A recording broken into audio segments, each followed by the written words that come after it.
Hello and welcome to Lightways at Life Astrologer. With me, Anna Isabel. I'm a psychological astrologer and an analytical hypnotherapist. And I'm delighted to have Martin Sebastian Moritz with me today. Hello, Martin. Hi there, how are you doing? Very well, thank you. And you know, we've been talking about meeting again, talking again for some time. I know. And it took a while to get it going. That's true. By which point you are about to do a course at the Astrological Lodge of London called Toxic Relationships. And I thought, what better topic? Yes, very 8th house, isn't it? Very much so. So this is starting on the 20th of March, and it's the first one of 3. Is that correct? That's true. It's 3 consecutive weeks. And I always wanted to do stuff like that because it's all, let me share hold on, let me share my screen with you. So can you see it now? Anna? Yes, yes. Right. So, I mean, obviously there are famous encounters, famous couplings like Mary, Queen of Scots and Elizabeth I. Although they never met, they were like arch enemies. And this infamous movie, The Prince and the Showgirl, and the shooting was horror. And the relationship between Sir Laurence Olivier and Marilyn Monroe was absolutely beyond horrible, absolutely beyond horrible. And if you watch the movie these days, I mean, it's a comedy. You are amazed that they managed to get some decent footage in the first place. Then, of course, Betty Davis and Joan Crawford, like the infamous feud. There was a TV series on with Susan Sarandon and Jessica, what's her name?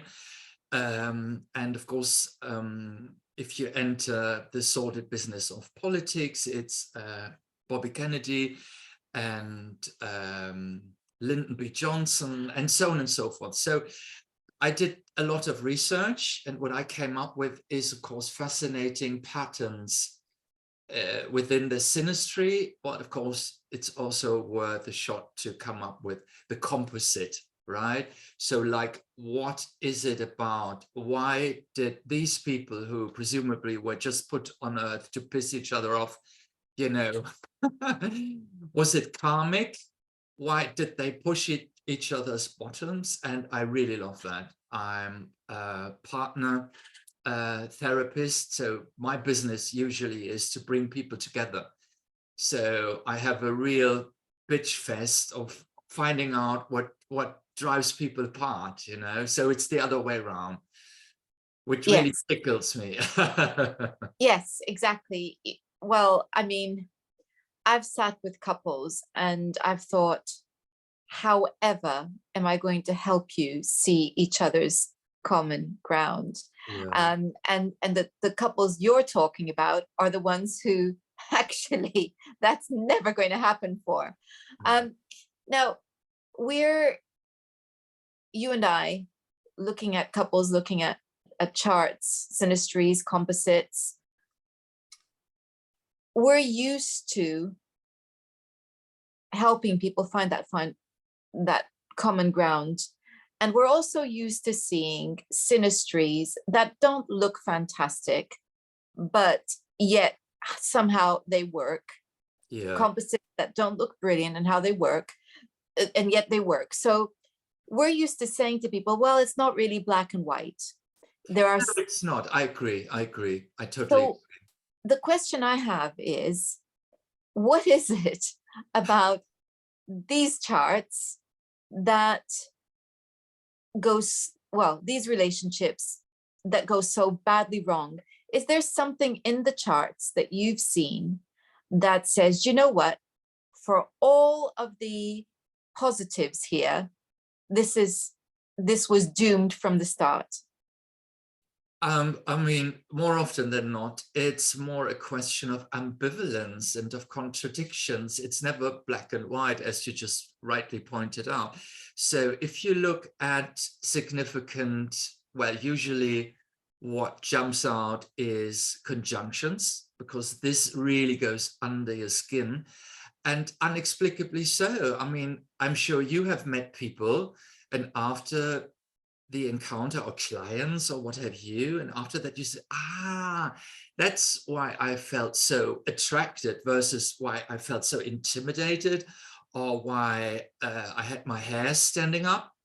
And for example, if we talk about like Lilith encounters, or Saturn encounters, or even over the top Jupiter encounters, so you leave these people and you felt like exhausted, or like I didn't just feel that they got me, they just seemed to project something onto me, which made me feel ever so uncomfortable. And when I was younger, I used to mix up adoration, or people just really liking me, freaking out, as opposed to building a connection, because building a connection would of course require that you see the gray shades of your personality, or that they would find you a nice person even if you have a grumpy day or so, and they won't condemn you. So like,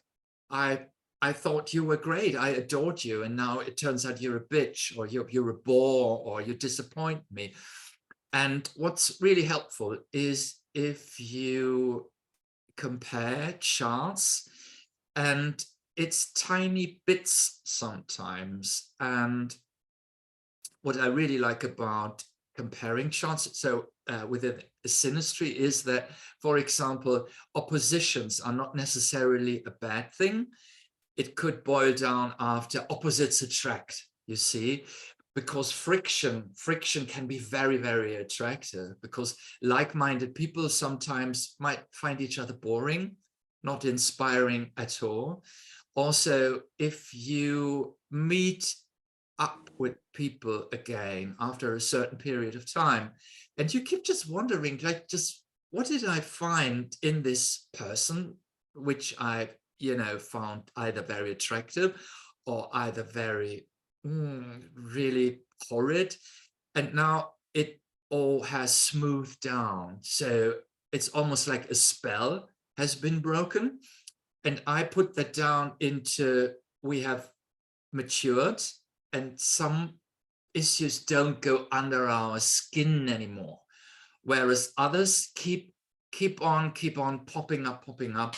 As long as we don't resolve them, we will meet people that get under our skin. There's no question. Absolutely. You were talking about Lilith and Saturn, and Yeah. obviously Pluto isn't very fun. And I think Neptune in the realm of projection of images is also one to watch. But there's a very simple one that I find really difficult between people, and that's Mars squares. Wow. Yes, absolutely. That seems to me to be almost a deal breaker. I say almost because I'm ever the optimist that there's going to be some hope somewhere. But the ability of these people, if you've got a Mars square, to irritate and clash seems to be boundless. And it kind of makes sense, doesn't it? Mars and Mars. It does. Also, I mean, if it's a square thing, and if it's in the right a sign relationship, for example, if you have like a Mars in Sagittarius versus a Mars in Pisces, of course, they won't even be able to fight, will they? Because it's just so at odds. It's like coming from other planets. Yeah, I mean, you're right. well, I mean, said that you have to embrace your own Mars in the first place. And I have, for example, Mars in Taurus, which can be very defensive. And I like my peace and quiet, but sometimes really, I mean, the lid flies off. Absolutely. And after that, I feel so embarrassed because it's so out of character for me. But then again, I don't know. Well, you see, this is the thing, is that sometimes we behave in ways that are out of character. Yes. You know, we all do it at some Yeah. point, and but it's not really out of character. It's just not the everyday character that we're used to. It's And hidden and concealed it's normally. hidden, concealed. It's something that perhaps we're not in touch with, Yeah. or you know, we're usually very good in the case of Mars.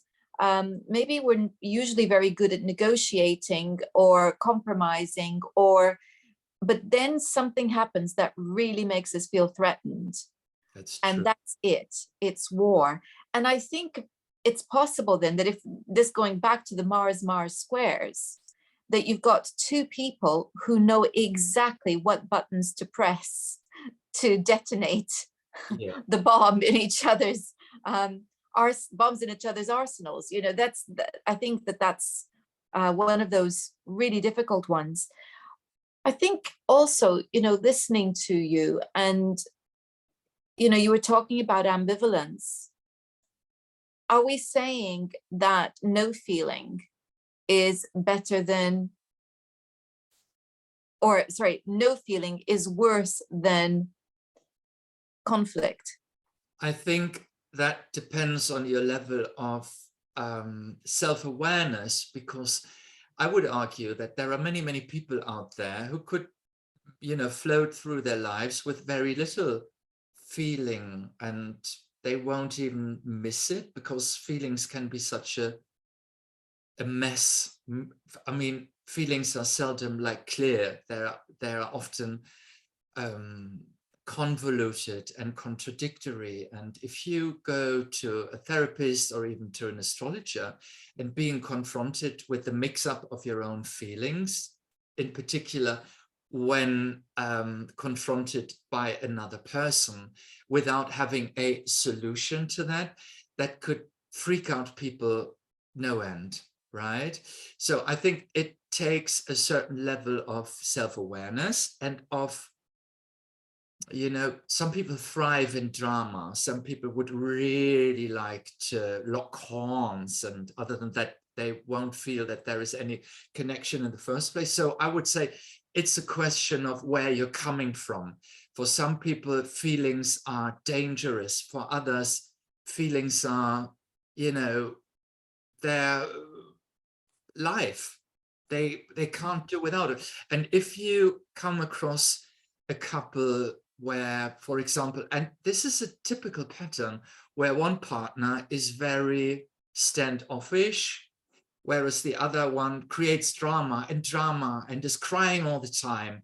And of course, it won't do any good. And sometimes I approach them by saying, well, you know what, why not switch roles?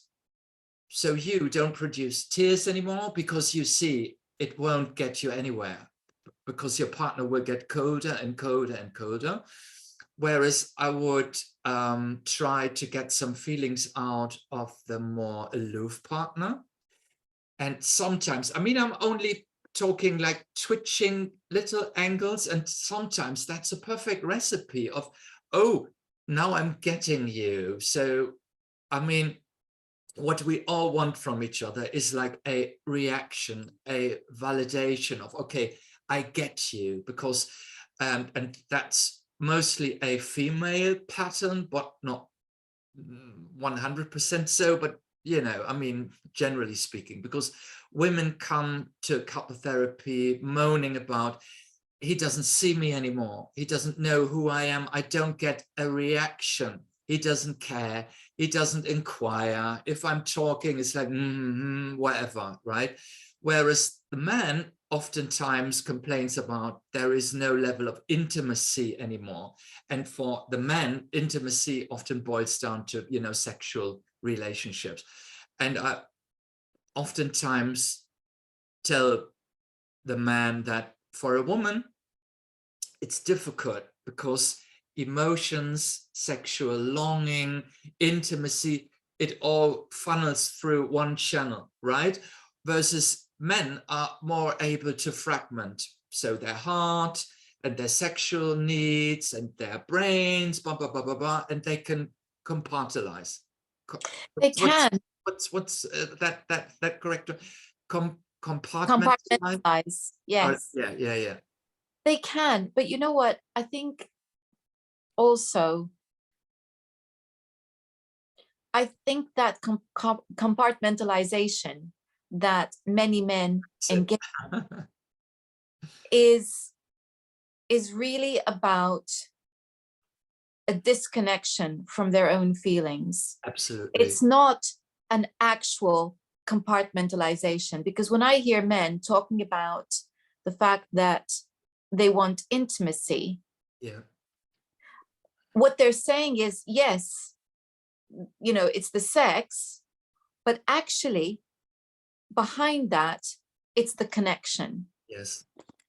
And meanwhile, their frantic wives, girlfriends are desperately trying to make connection, except they're doing it through the feeling route. And they're not getting anywhere because he's disconnected. So you're right, this is a common pattern. It's not exclusively females behaving in this way and males behaving in this way, but it is a fairly common pattern. And so, and it just made me think, you know, when you were talking about how is it that we see this so often, that one person is disconnected and the other one is emoting all over the place? And I think that my feeling is that the person who's disconnected is allowing the other to express all the feelings on on behalf of both, but not actually owning that. So they're allowing the other person to do all of the emotional work, which is really not unfair, not fair. And on the, for the other part, you know, doing all of this hard work, you know, of expression and emotion and everything else, you know, maybe you're, and I like what you said about asking them to switch roles for a bit, just in micro portions. Because yeah, it would be nice for somebody else to be doing all the work, for a change. But equally, the one who's doing all the emoting very often is using that as a form of control. Absolutely, it's manipulative, be it consciously or unconsciously, and that's unfair. Whereas keeping the other one at bay is equally unfair. So it all boils down to making them seeing more like on an eye-to-eye level, and it's not about power struggles. So what I usually do is work with the person who seems more aloof to connect with their own feelings. And oftentimes I have to work through needs firstly, because some people could say, I'm hungry, I'm sleepy, I'm horny, whatever, but that's not feeling. I say, well, no. Feeling is I'm sad, I'm happy, or a mixture of all. And they say, oh my God, this sounds really chaotic. And I said, well, welcome to the club. Being a human is chaotic. Engaging with yourself feeling wise is chaotic. And they would say, what's the benefit? And I would say the benefit is you would feel more alive. That's the benefit. And you would enable your partner to feel with you or to respond to you. So what I usually do is, and in particular men are really appreciative when they feel that they can really open up to me. And I also work with a lot of humor. I think laughing is equally advisable as, you know, reaching out and I feel you, I can see your eyes, blah, blah, blah, you know, the lot. So that they will feel safe, and that in this tiny little moment, and I would say, oh, look, what's happening now? Actually, I really feel lonely. I feel exhausted. I say, okay, let's work from there. So feeling exhausted, does come with a fair amount of, feeling sad, disappointed, blah, blah, blah, blah, blah. Sometimes people can get angry more easily, and sometimes people can get sad more easily, but they are often intertwined because there are both uncomfortable feelings, and we would do anything to avoid that. Also, I do have to work a lot with shame. Shame can be a big party pooper, because if we can't feel the shame, we can't feel the lot, So No, allowing them to say, oh, I feel guilty, or I'm guilt playing you, and I say, okay, let's break the pattern. Now we're talking. It's such a relief. It's such a relief. It opens up floodgates. well, we've ended up in the 8th house again, haven't we? Yeah. Shame, which I feel to be the most corrosive aspects of being human that we need to deal with. I agree. And so that brings us to the need to acknowledge, accept, and then forgive ourselves. Because whilst we cannot do that, we cannot move forward, because we're going to be projecting onto other people our guilt and our shame and engaging in blame, which is very destructive as well. So we need to get through this. You know what it feels like to me is this guilt and shame with like this sticky substance that is just disgusting on our skin, and we need to scour it with some good, I was going to say carbolic soap, just get it out, something strong to get it out. Ajax, exactly. Ajax, yeah. We need something to just get that out. But funnily enough, although I use that image of carbolic soap and something really strong, the most powerful thing that we have, which is not at all harsh, is self-acceptance and forgiveness, which does not mean that we get away scot-free and it's amounts to irresponsibility. It's accepting our humanity, taking responsibility for where we've gone wrong, and then doing something about it rather than blaming someone else. Truly powerful 8th house stuff.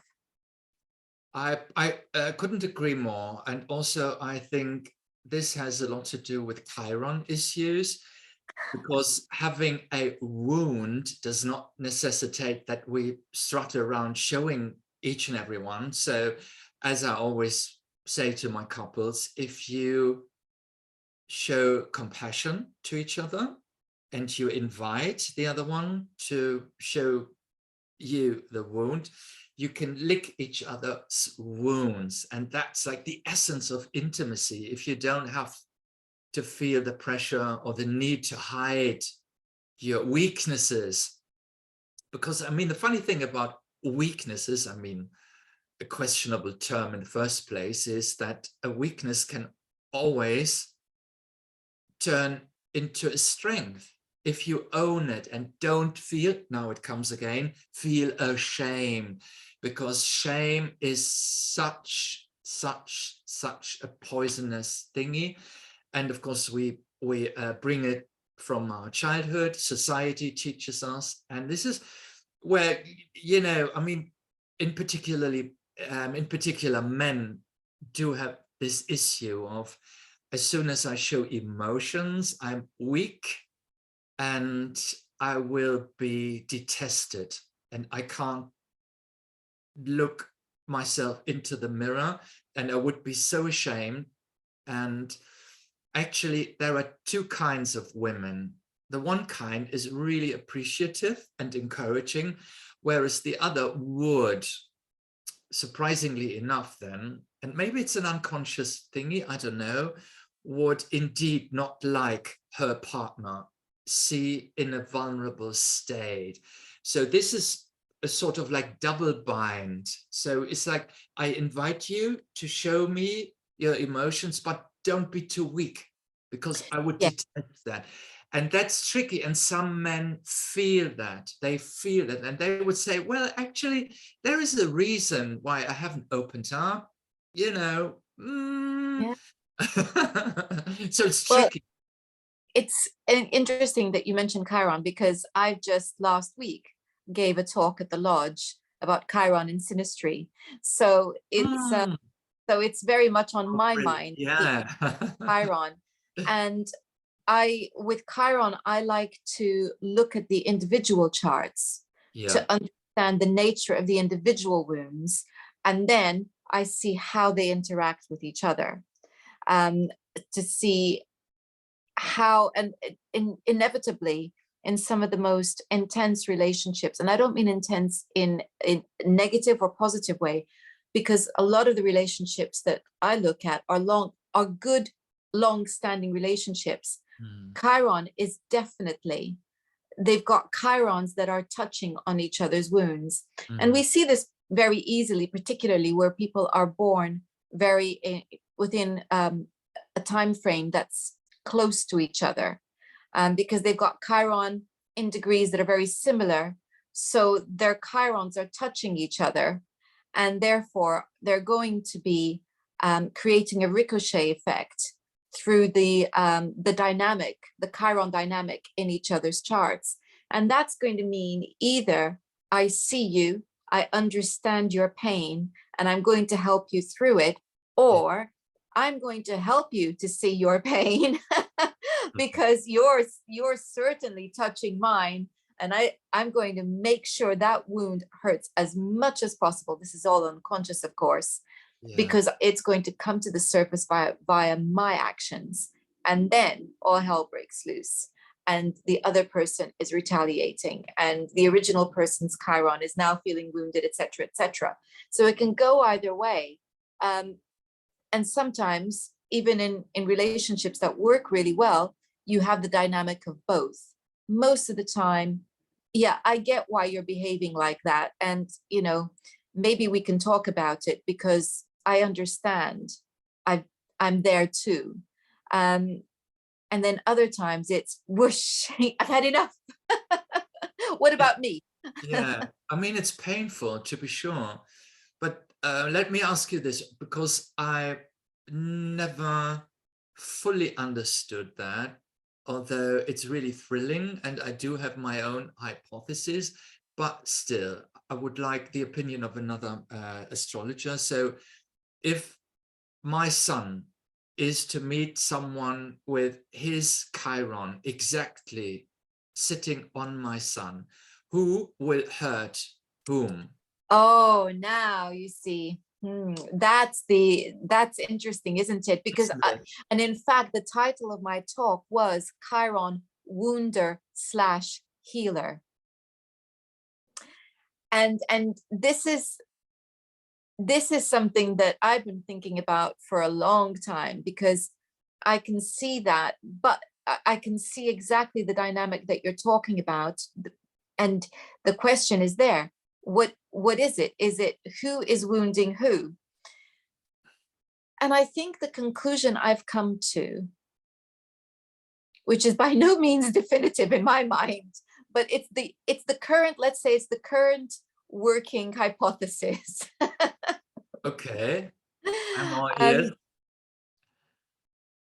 I feel that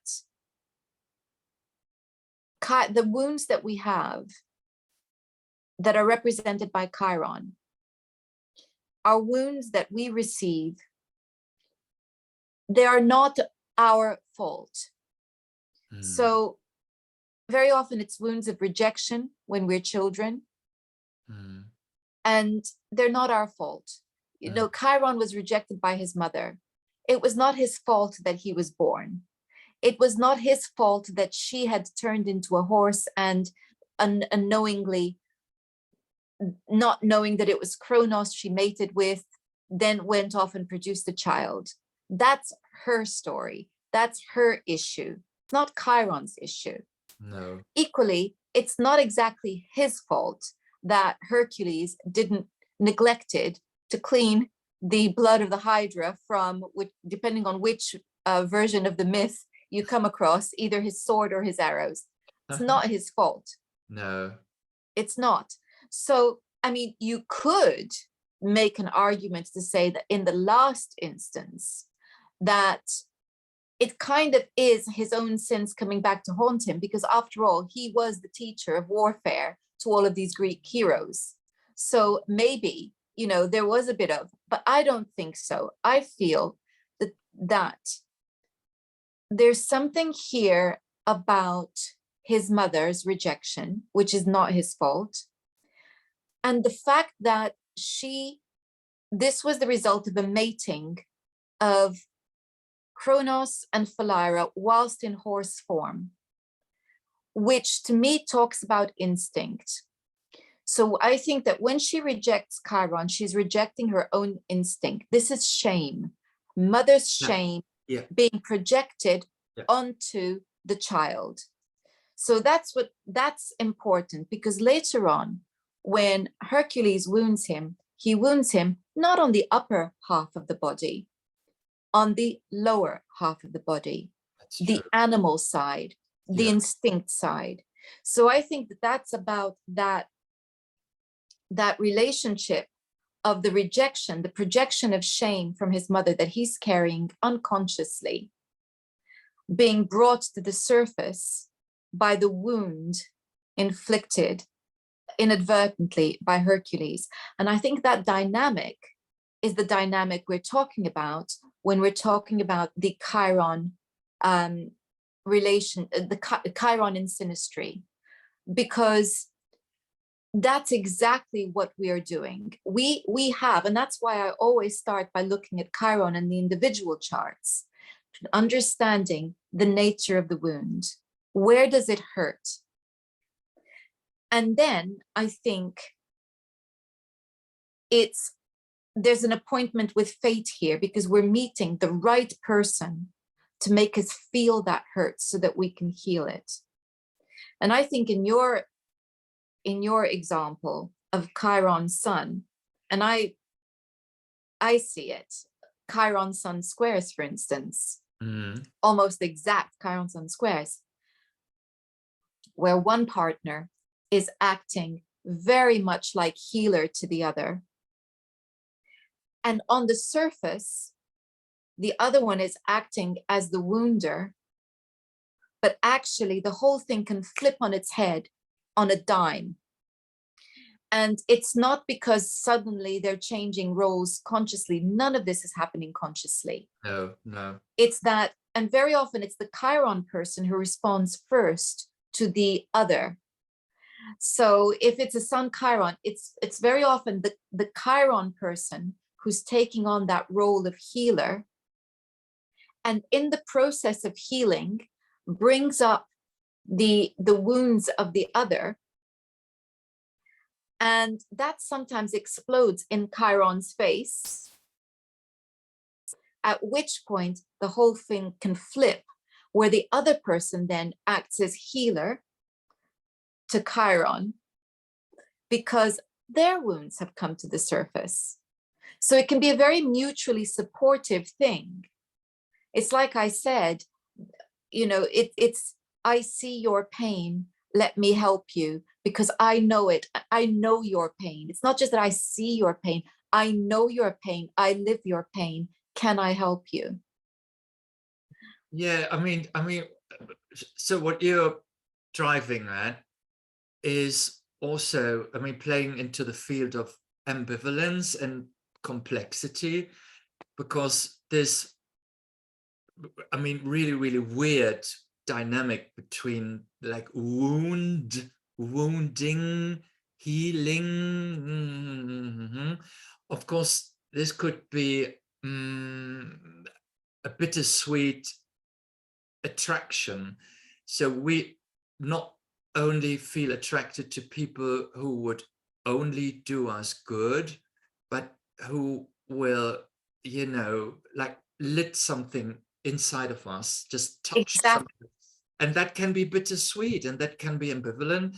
And well, and the reason I came up with that is because there are people sitting with their Chiron on some of my personal planets or even my luminaries, and I would feel like really vulnerable, and feeling vulnerable is a double-edged sword, because on the one hand side, you feel authentic, but on the other hand, the other person has the power to wound you again and again and again.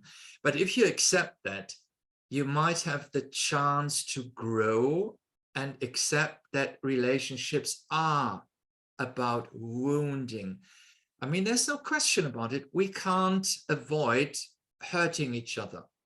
If you are in an intimate relationship, and by intimacy, I don't necessarily mean sexual or romantic encounters, you give away your independence. That's why, for example, if there are strong Uranus encounters, I always get the feeling, one of the two will not get you near him or her, because Uranus doesn't want intimacy at all. You know, so and what I once learned, and I don't know if this necessarily true, but I think as a rule of thumb, and I made a note while listening to you, so the slower moving body influences more the quicker moving body than vice versa. So Chiron would influence the sun more likely than the other way around, or for example, Uranus would influence the moon. I mean, just as a rule of thumb. So what are your thoughts about that? But I wasn't even thinking about that. I was just thinking about the mythology and the symbolism behind it. Okay. So yes, absolutely. As a rule of thumb, in almost a cold mathematical sense, yes, I would say that that's true. However, here, what I'm really thinking about is the mythology and the story of Chiron. The fact that he is not the wounder in any of this. He is, in fact, a kind of innocent bystander who gets caught up in his mother's drama and who's caught up in Hercules' enthusiasm. He just happens to be there. It's like almost wrong place, wrong time. And yet we could say that as much as that's true, it's part of his fate, it's part of his destiny. And it's the means by which he, as a person, grows. And I don't know that this is in any of the myths, because I haven't actually seen this explicitly said in any of the versions of the myths. But I intuitively feel, because, well, let's just imagine that we become ill and it's a chronic illness, right? Or it's a terminal illness, or we have an accident, and life is never the same again. And so here he is, there's life pre-wound, and then there's life after wound. And what we do know is that the myths say that he becomes a better healer. He really goes into research mode for healing his wound. And that's when he becomes, so it feels to me like life prior to the wound involved some healing. It must have done, because he was raised by Apollo, and Apollo does have links with healing, after all, linked with Asclepius and so on. So there is a healing side here that's there. But there's also the teaching, of all the Greek heroes, the teaching of philosophy, everything that is reason and rational goes with this part of his life. And suddenly, here's the wound, a wound for which there is no cure. And he is going to be, maybe he's still engaging in all the teaching, but there's a new focus to his life, and the focus is healing. And so this is where I feel Chiron comes into his own as a healer, is post wound. And I think what that symbolizes in terms of a relationship is that there is the original wounding, and speaking as a hypnotherapist, there is the original incident, that forms a particular way of thinking, a particular, that is coming from a feeling.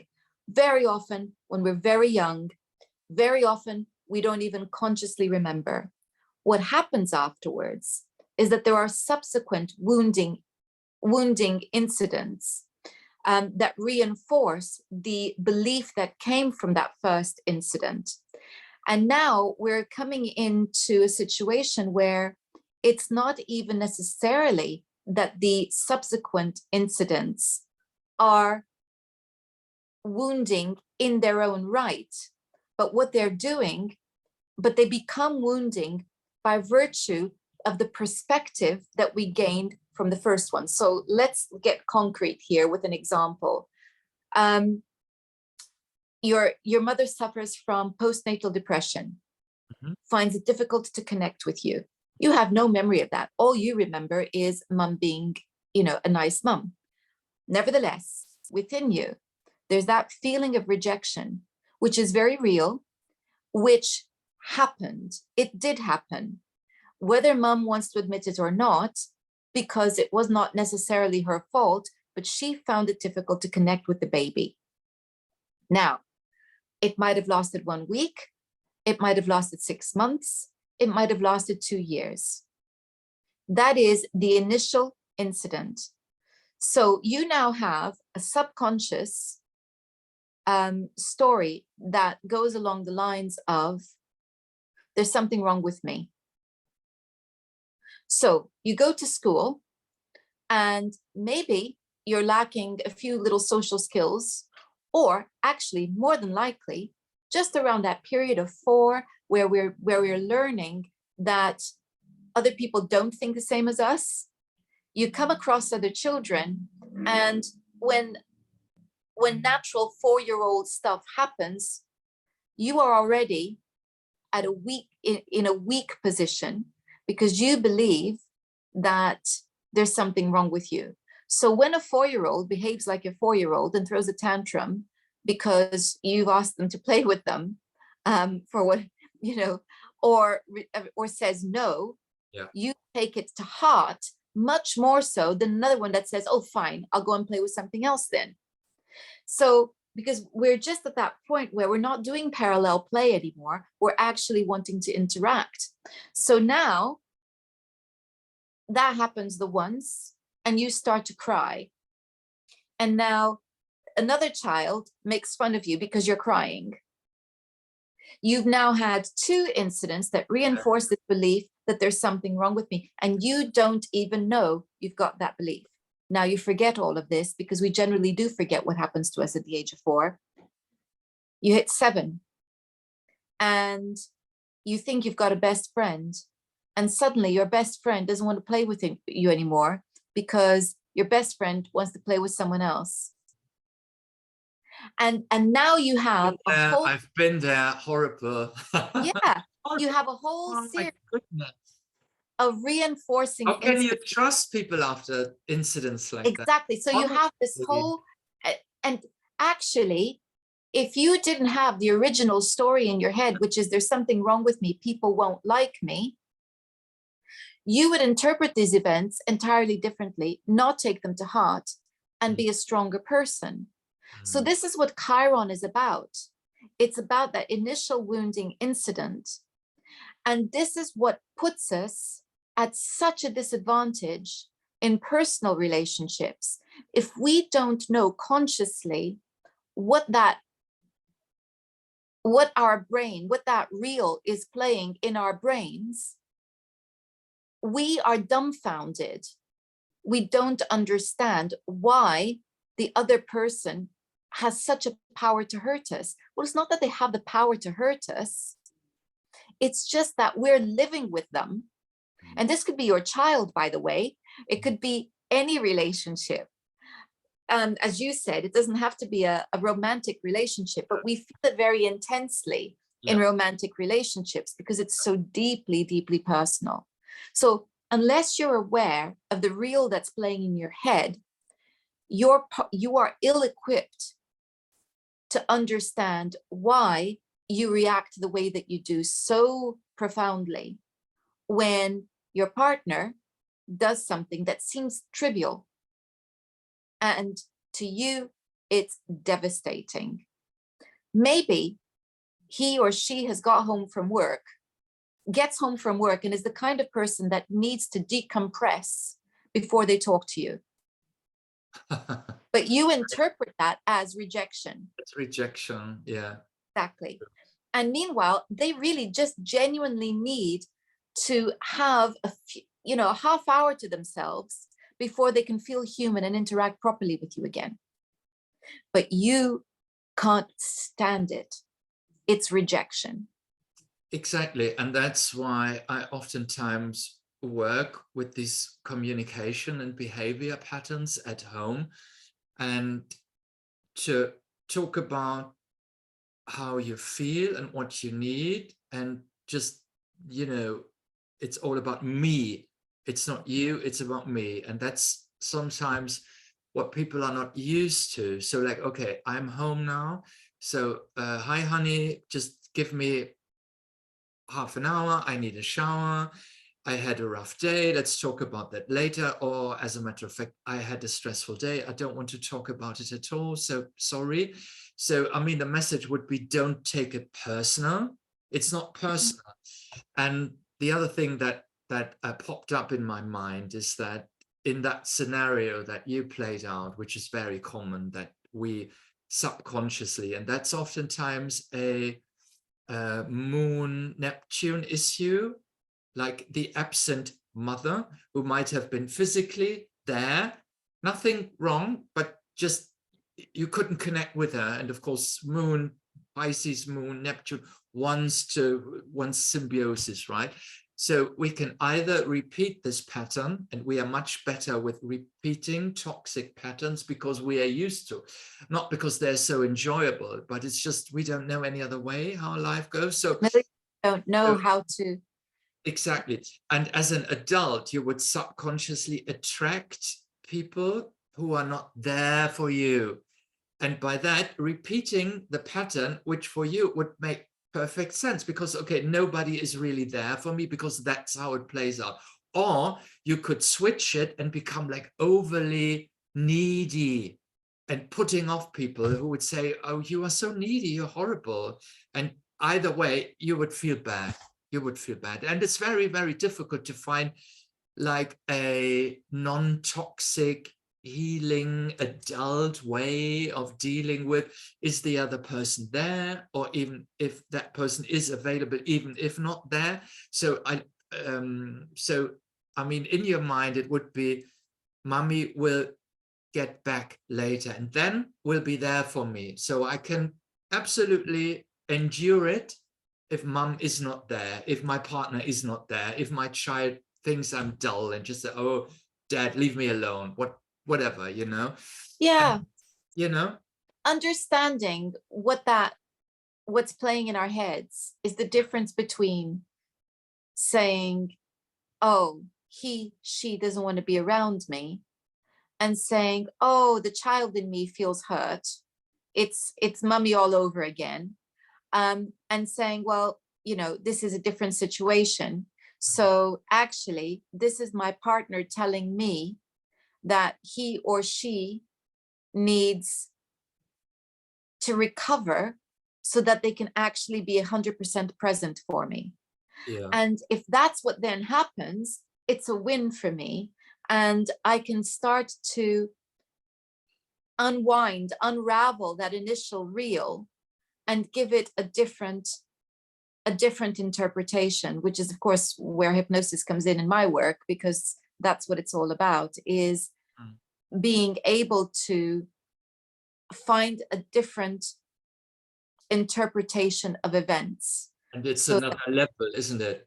Exactly. So it's about finding that different interpretation of events, bringing in new information that we didn't have when we were 2 months old, and being able to see things differently. So I think this is the work of relationships. And we got onto that because we were talking about Chiron, of course, in Synastry. Yeah. But you said something a little while ago, which I thought was good. How things can change. Things that bothered you before might not bother you again. And it made me think of progressions, because obviously in progressions, progressions show how we have changed.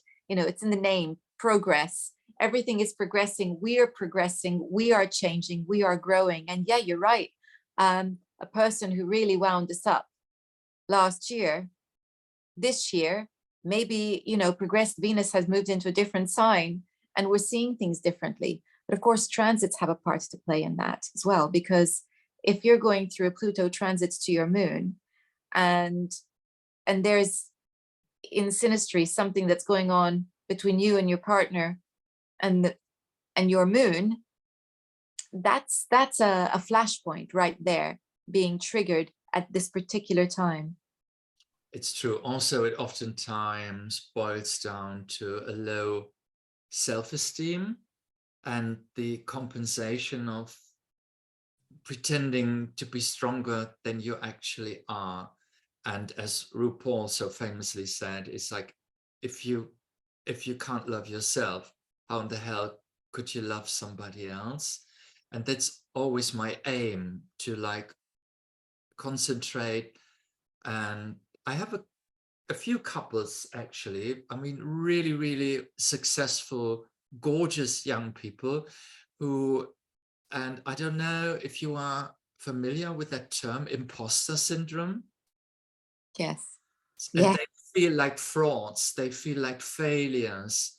And if you just scratch the surface, it all falls apart, and all their gorgeousness and all their success and all their, Facebook stories, which would make other people envious all the time. And this couple, for example, where she is producing all that drama, whereas he gets more and more aloof. And I got to the bottom, that I confronted with them, that deep down, you have something in common, a low self-esteem, to be ashamed of what you have accomplished. And I confronted with them even further, like, the goal should be that you shouldn't produce anything in the first place.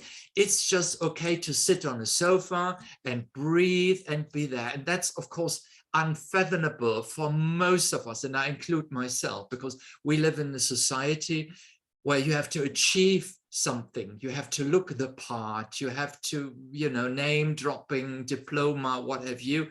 And if you take away all that, people get crushed because they won't feel that they deserve to be appreciated, to be loved. We talk about not being able to love, to give love if we don't love ourselves. Yes.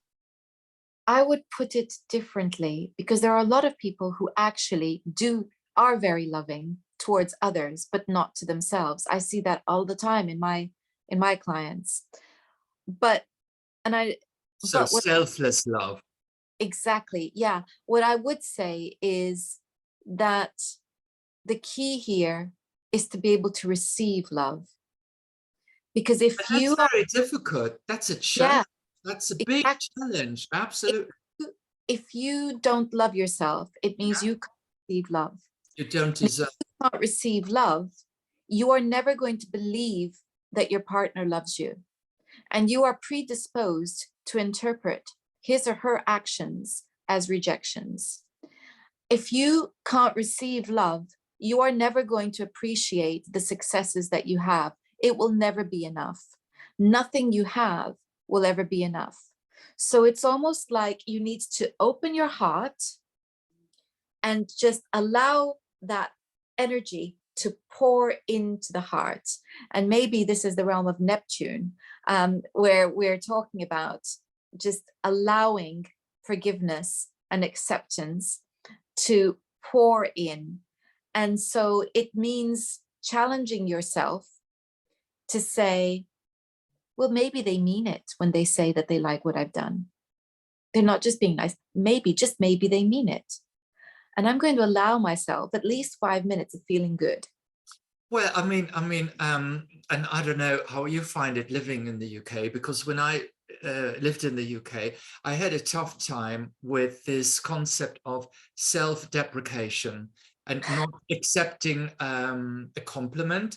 And in Germany or in the US, if someone tells you, oh, Martin, I never realized you have lovely blue eyes. And you would say, oh, thank you. You just made my day. Whereas in the UK, we say, nah, they're not blue. They're washy gray, blah, blah, blah, blah, blah. Self-deprecation.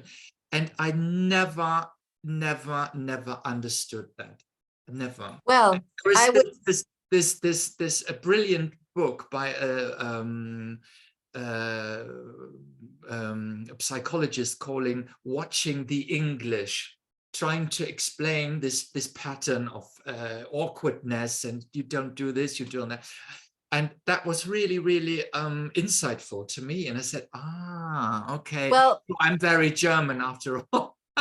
well, do you know what? I would put it very simply. This is a Capricorn country. It is, isn't it? Yeah.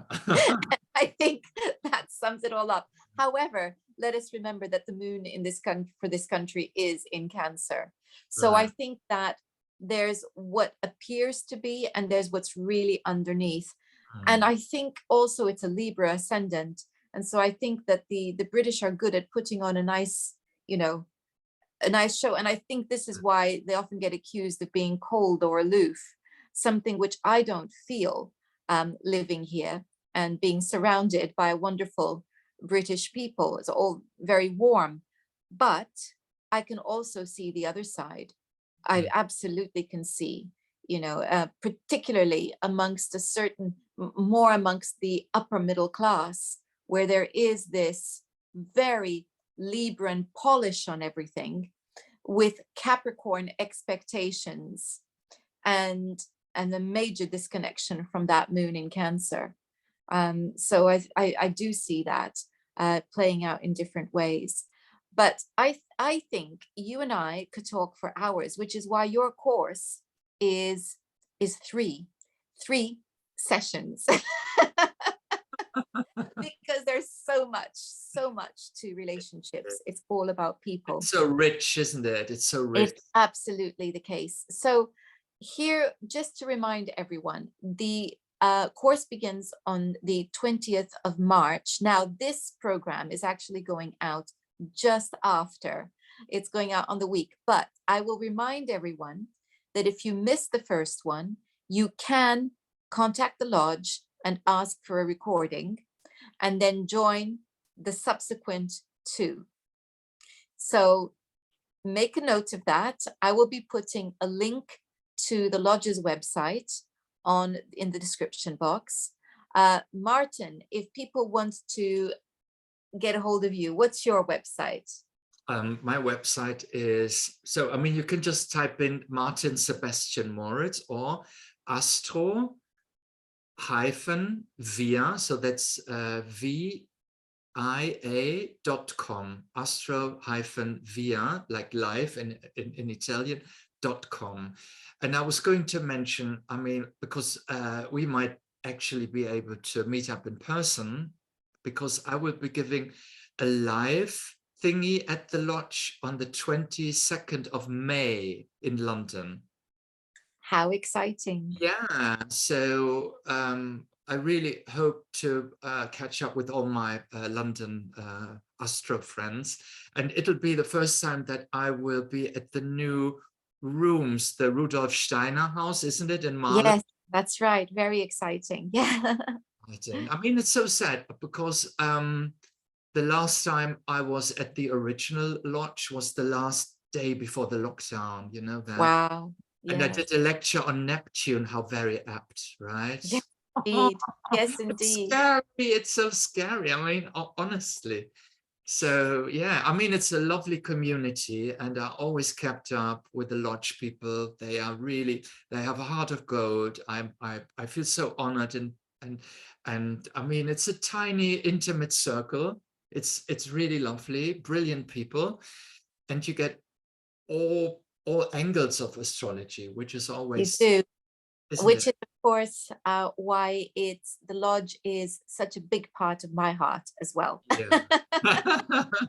So a link to your website, a link to the lodge's website will be in the description box, along with a link to your last interview here on Lightways. I remember, yeah. And your book. Okay. I will put all of that in the description box, along with my own website, so that if people want to find out more about my own work, they can do that. Martin, thank you so much for your time today. Thank you for having me. I had such a pleasurable time, and it went by, just flies, doesn't It it? always does, doesn't it? And next time, we're going to be doing something a bit different. We're going to be looking at Leonardo da Vinci's painting of the Last Supper. Wow. So that is different, isn't it? I like that. Until then, goodbye. Bye.